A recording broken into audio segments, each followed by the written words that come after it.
In Acts 6, ang pagkatudlo sa pito ka mga diakono. Ug unya niadtong mga adlaw sa nagkaanam nagkadaghan ang mga tinun-an dihay pagbagutbot sa mga Judiyong Grisyanhon batok sa mga Judiyong lumad. Tungod kay ang ilang mga babayeng balo pagahisayloan lamang sa inadaanlawng pagpangapud-ngapud sa mga kabuhian. Tungod niini ang napulog duha nagpatigom sa katilingban sa mga tinun-an ug miingon kanila, dili angay nga biyaan namo ang pagwali sa pulong sa Dios aron kami maoy magpangunay og pangapud-ngapud sa mga pagkaon. Busa, mga igsuon, pagpili kamog pito ka tawo diha kaninyo nga inyong hingmatud-an nga maayo, nga puno sa espiritu ug sa kinaadman nga atong ipahimutang niining buluhatuna. Ug kami magapadayon sa pag-atiman sa pag-ampo ug sa pag-alagat labot sa pulong ug kining sultihan nakapahimuot sa tibuok katilingban. Ug ilang gipili sila si Esteban, usa ka tawo nga puno sa pagtuo ug sa Espiritu Santo, ug si Felipe, si Procoro, Nicanor, si Timon, si Permanes, ug si Nicolas nga usa ka kinabig nga taga Antioquia. Ug sila gipatubang sa mga apostoles ug human makaampo kini gipandungan sila nila sa ilang mga kamot ug mikaylap ang pulong sa Dios ug ang gidaghanon sa mga tinun-an sa Jerusalem mitubo sa hilabihan gayud ug daghan kaayo ang mga saserdote ang nagpasakop sa tinuohan. Praise the Lord God Jesus Christ. Brad, bisag mga saserdote na gani na sila ha. Nagpasakop sila sa tinuohan. Kinsa man na siya nga tinuohan?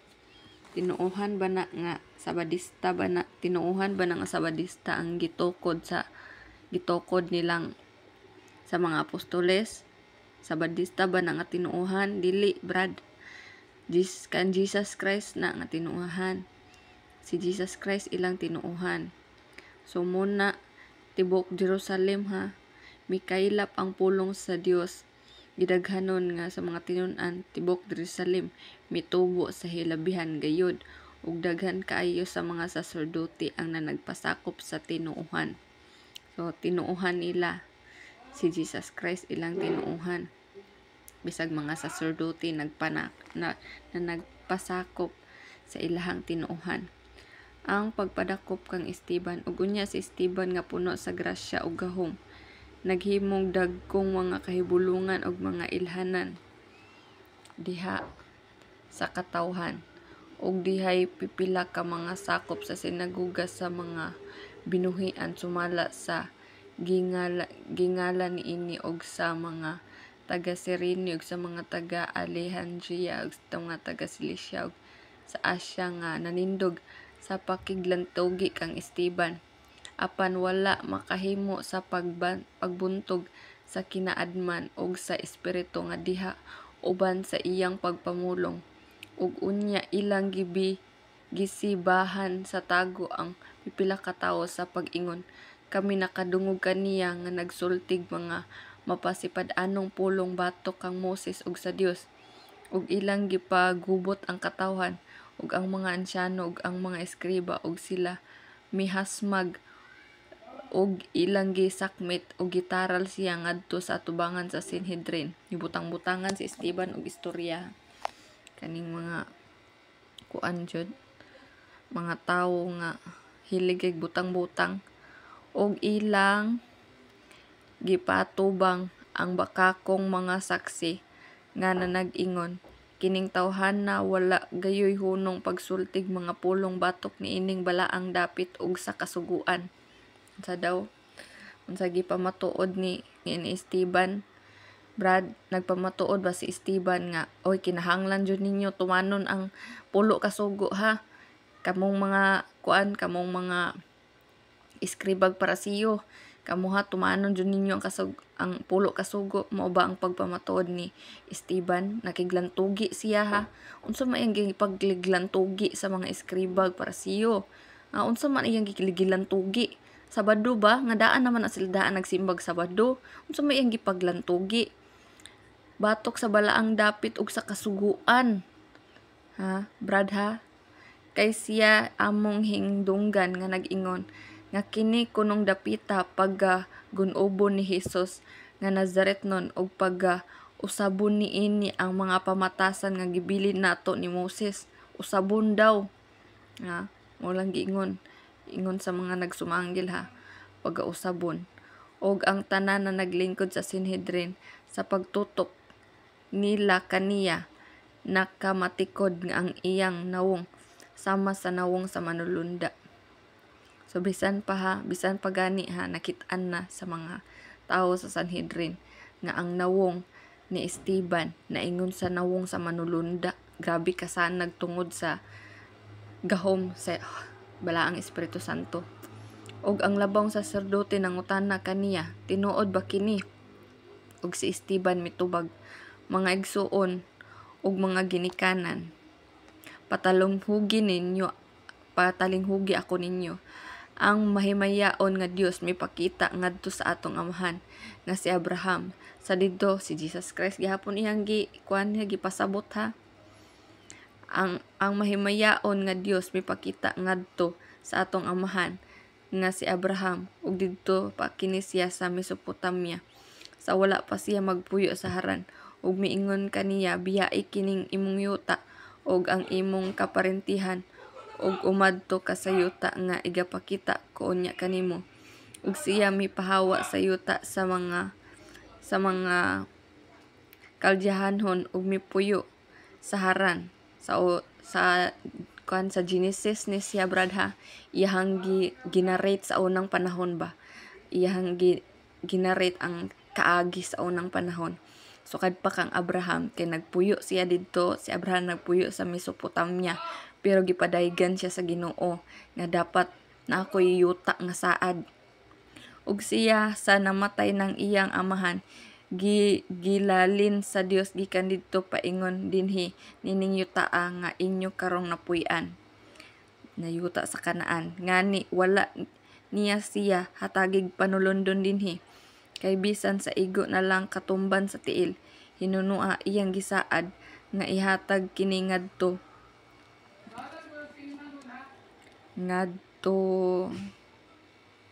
asa naman to gihatag kay ngadto ingon nga kabilin og ngadto sa kaliwatan nga managsunod kabisan pa nga niadtong panahon na siya anak.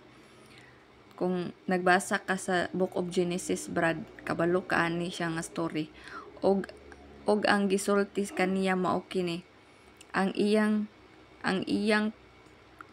kaliwatan mahimong dumuluong sa yuta.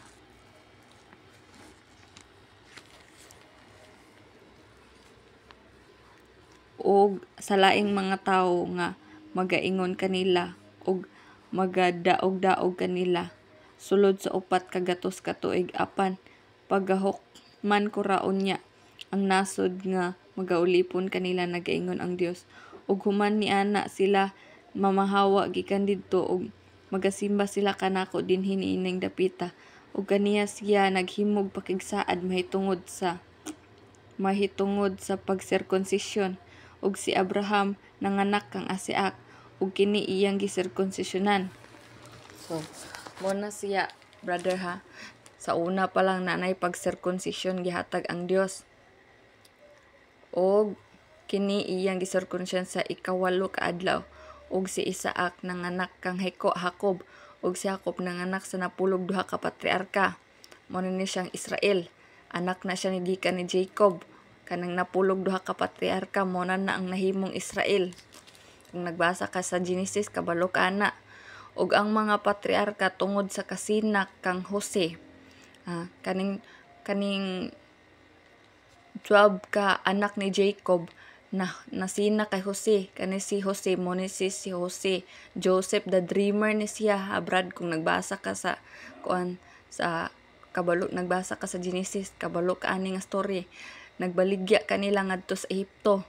Si Joseph the dreamer ilang gibaligya sa Ehipto apan ang Dios nag-uban kaniya og nagtabang kaniya gikan sa tanan niyang mga kagul-anan ug naghatag kaniya pagkama danihon og kinaadman sa atubangan ni Paraon nga hari sa Ehipto nga maoy naghimo kaniyang gobernador sa Ehipto ug sa iyang tibuok panimalay ug unya miabot ang gutom og dagkong kagul-anan sa tibuok Ehipto ug Kanaan og ang atong mga ginikanan walay hingkaplagan nga makaon kay muni ang damgos ni Pharaoh nga gihubad ni Joseph nga 7 years nga famine, 7 years nga abunda.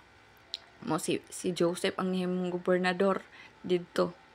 Apan sa pagkadungog ni Jacob nga may trigo di ay sa Ehipto, iyang gipaadto ang atong mga ginikanan sa una nilang paghiadto didto ug sa ilang ikaduhang paghiadto si Jose nagpaila sa iyang kagalingon ngadto sa iyang mga igsuon ug nasayran ni Paraon ang kagikanan ni Jose o gipaadtoan o gipatawag ni Jose ang iyang amahan nga si Jacob ug ang iyang tanang kaparintihan nga kapituan og 5 ka tawo ug si Jacob milugso ngadto sa Ehipto ug didto namatay siya.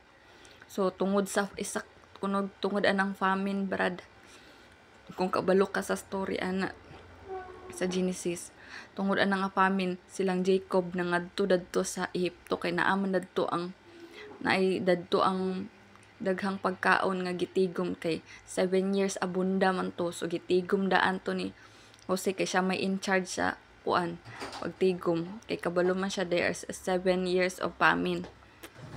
Pagkahuman og gipan nagdala sila balik sa Sikim og gipahilon na sa lubnganan nga pinalit ni Abraham gikan sa mga anak ni Hamor sa Sikim nga gibayran sa bili nga salapi.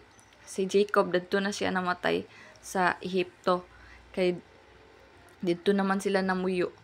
Apan sa nagkahiduol na ang panahon nga gisaad sa Dios kang Abraham, ang atong kaliwatan misanay ug midaghan didto sa Ehipto hangtod nga namunuan ang laing hari sa Ehipto nga wala makaila kang Jose. Kining haria sa iyang pagpanghimulos sa atong kaliwat mipugos sa atong mga ginikanan sa pagsalibay sa ilang mga gagmayng bata aron kini dili mabuhi og kay daghan na kay mga Israelites sa Ehipto no. So lahi na sa anggang hari wa nakaila kay Joseph. Ug sa maong panahon natawo si Moses, yeah.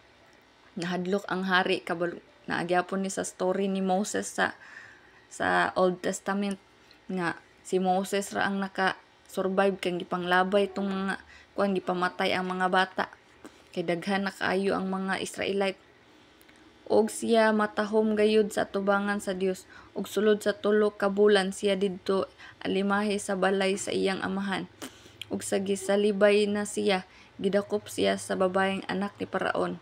Sa gisalibay siya gibutang siya sa basket. Si Moses sa bibi pa siya gibutang siya sa basket, gipaano siya suba, nakitaan siya sa anak ni Paraon og gimatuto siya ingon nga iyang kaugalingong anak og si Moses gitudloan sa tanang kaalam sa mga Ehiptohanon og siya makagagahom sa iyang pulong og mga buhat og unya sa nag-edad na siya kapatan ka tuig misantop sa iyang kasing-kasing ang pagduaw sa iyang kaigsuonan nga mga kaliwat ni Israel kay gid-adapt naman siya sa anak ni Paraon nga babayi.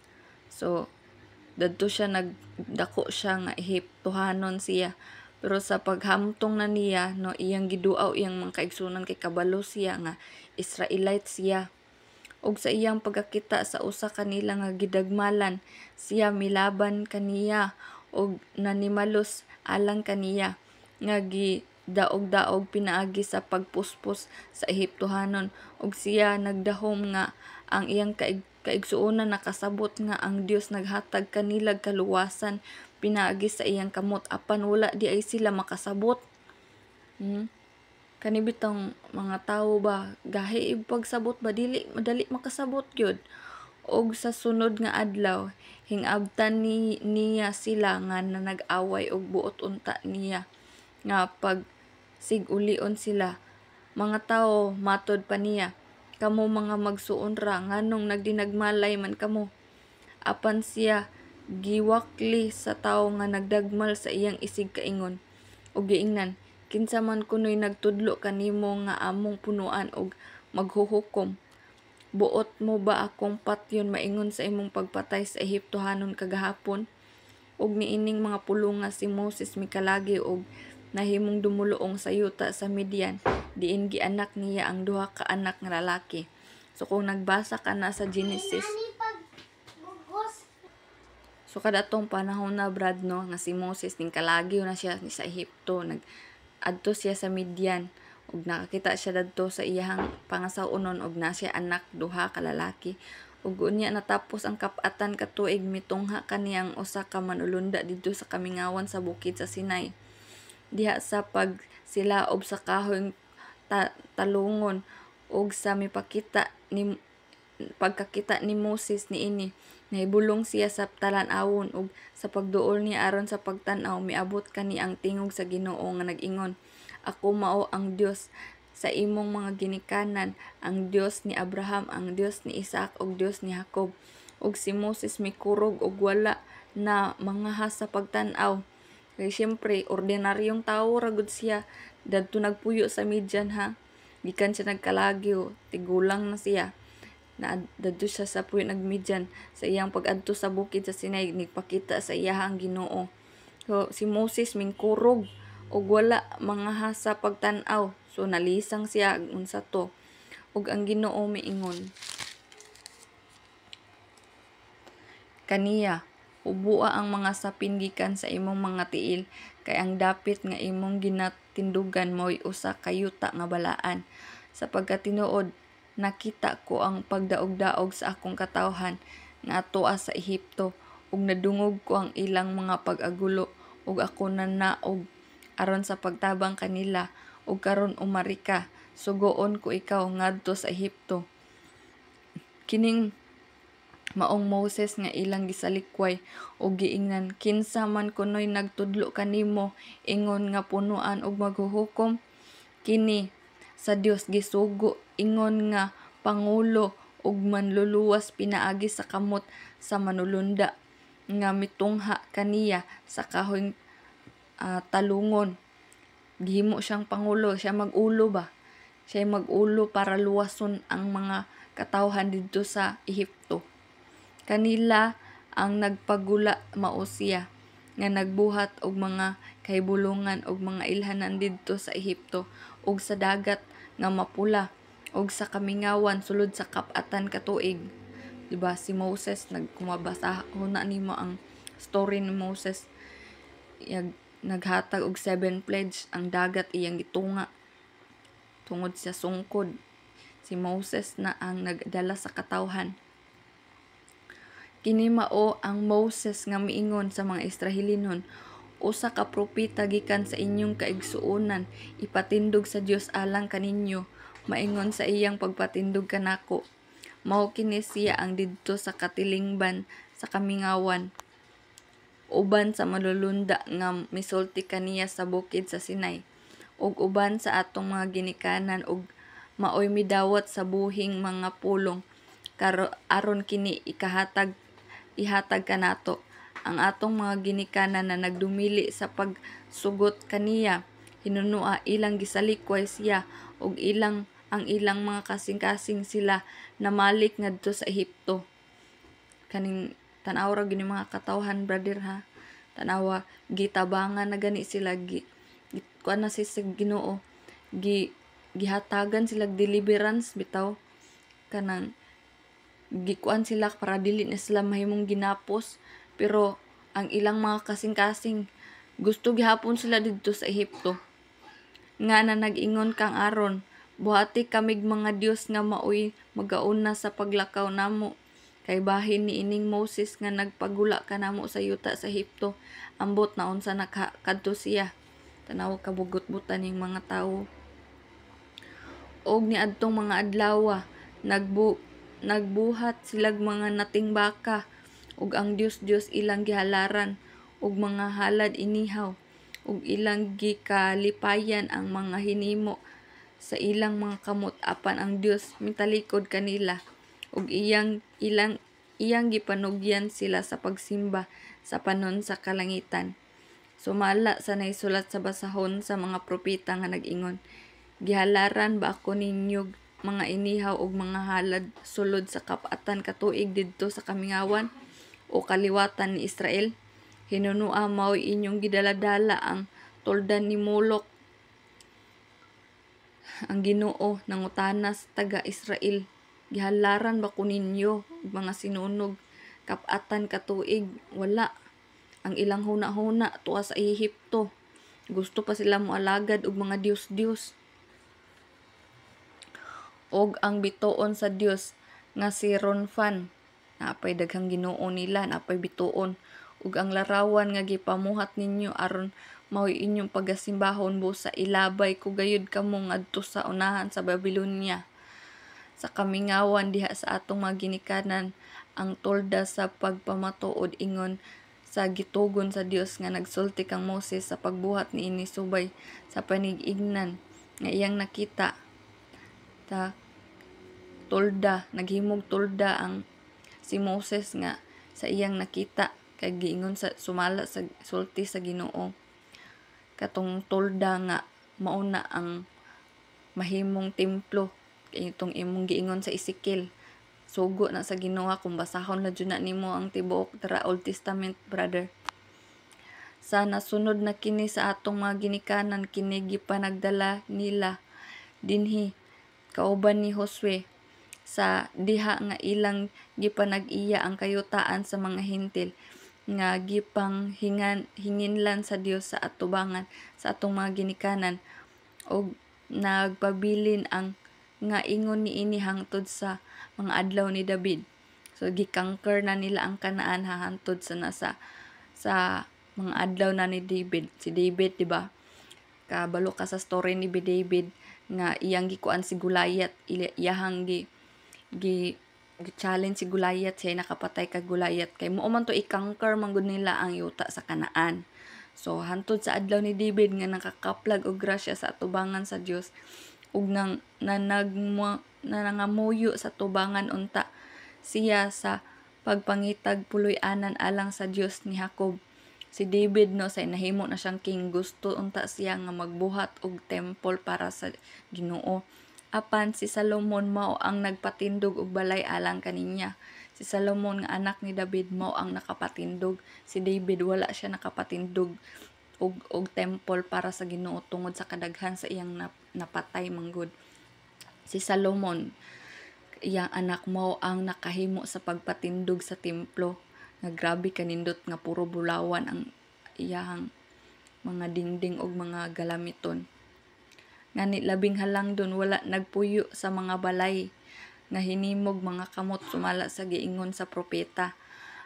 Ang Ginoo daw wala nagpuyo sa mga balay nga hinimog mga kamot. Ang langit mao'y akong trono, ang yuta mao'y tumbanan sa akong mga tiil. Unsa pa mang balaya ang inyong tukuron alang kanako, nagaingon ang Ginoo. O unsa pa man ang dapit nga akong pagpahulayan. So muni ang sulti sa Ginoo. Wa siya nagpuyo sa mga gihimo sa kamot sa tawo kay ang langit ang iyahang trono ug ang yuta tumbanan ra na niya sa iyang tiil. Dili ba gibuhat man sa akong kamot kining tanang mga butanga, kamong mga tikig ug liog ug mga walay circumcision sa kasing-kasing ug sa mga igdulungog. Kanunay gayud kamong na nagpakigbatok sa Espiritu Santo.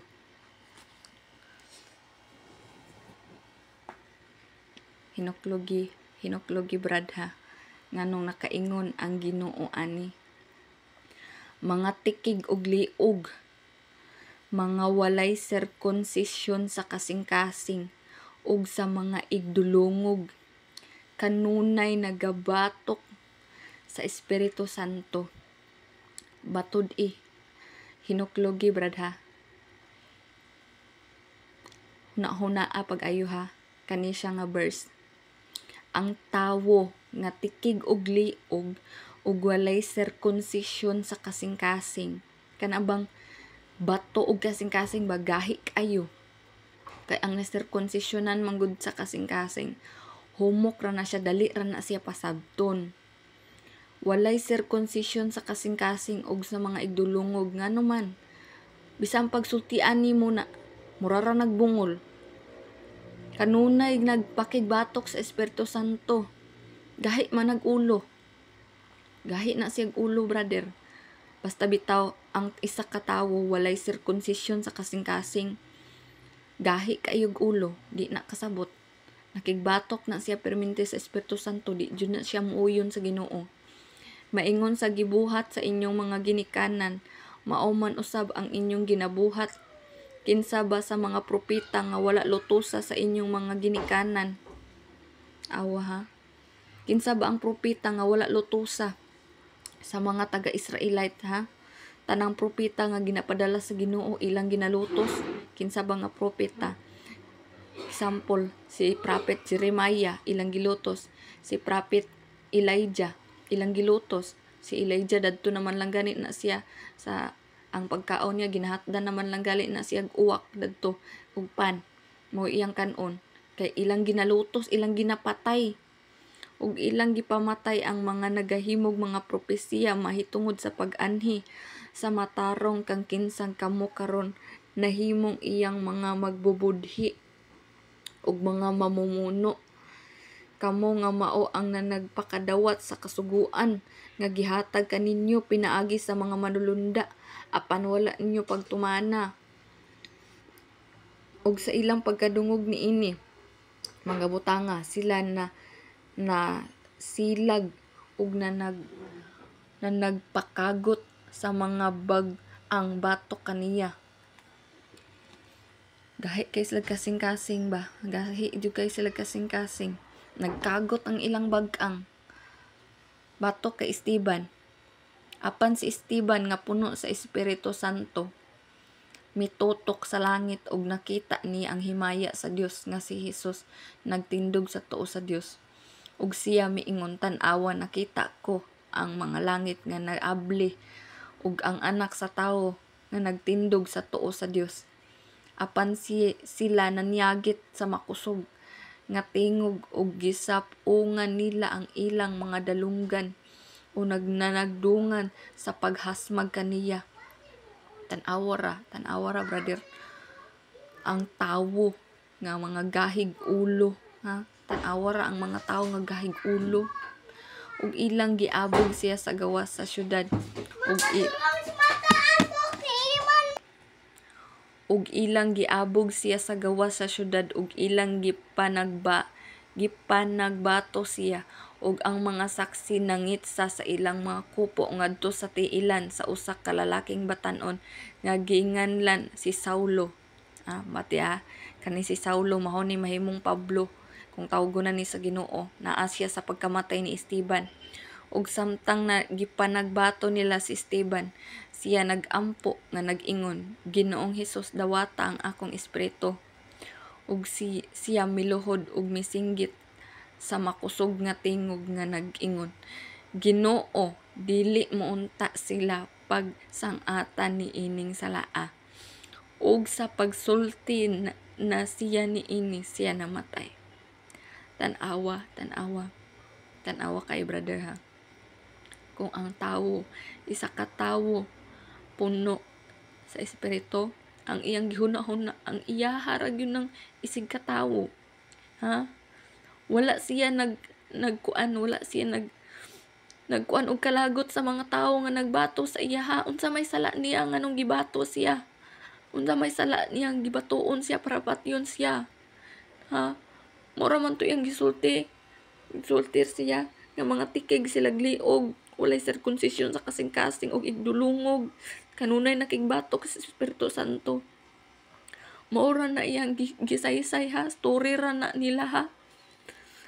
Ngano man ang mga tawo nga gusto man siya patyon, gipatay gyud siya. Ngano man tungod kay dautan sila nga mga tawo ha. Naigo ang ilang garbo, naigo. Mao na sila. Bisan pang unsa sila kadautan, unsa gihuna-huna sa tawo sa Dios. Ginoo dili munta sila pang sangatan niining salaa ug siya namatay. Dako kaayo ang gugma, brad, dako kaayo ang gugma kung ang isa ka tawo adunay espiritu, dako siya gugma sa tanang katawhan. So ingon, kung babasa nimo diri sa ubang libro na gisulat ni Apostol Paul, ingon si Apostol Paul ha, kay ang pagkamatay gyud sa tunya sa Philippians, ingon siya sa Philippians nga ang kamatayon mo'y pagdaog. So si Esteban, brad, ning daog siya. Kay ngano man ning daog na siya, kay naman sa iya ang Holy Spirit. Pagbalik sa Ginoo, banhawon mo na siya, kuyogon na siya sa gingharian. Og niadtong ingon si Apostol Paul siya maslat, mamatay kitag mabuhi, iya kita sa Ginoo. Kung naa na sa imong Espiritu Santo, mamatay kag mabuhi, iya ka sa Ginoo. Ug niadtong adlaw dihay dakong paglutos batok sa iglesia sa Jerusalem, ug silang tanan gawas sa mga apostoles nahitibulaag sa tibok kayutaan sa Judea ug Samaria, ug si Esteban gilubong sa mga taong masimbahon, ug sila na nagminatay sa hilabihan gayud tungod kaniya. Apan si Saulo nagpadayon sa pagdaot sa iglesia, sa pagpanakasaka sa kabalayan, sa pagtaral sa mga lalaki ug mga babaye, pagbanlod kanila sa bilangguan. Nawara ni si Saulo, tanang ning tuo kay Jesus Christ, iyahang gipang taral, iyahang gi lakig bayi, iyang banlod sa bilangguan. Grabe ka, kugihan mo lutos sa mga tawo nga tuo kay Jesus Christ. Dira sa ta, brother ha, padayon sa taunahan sunod nga video.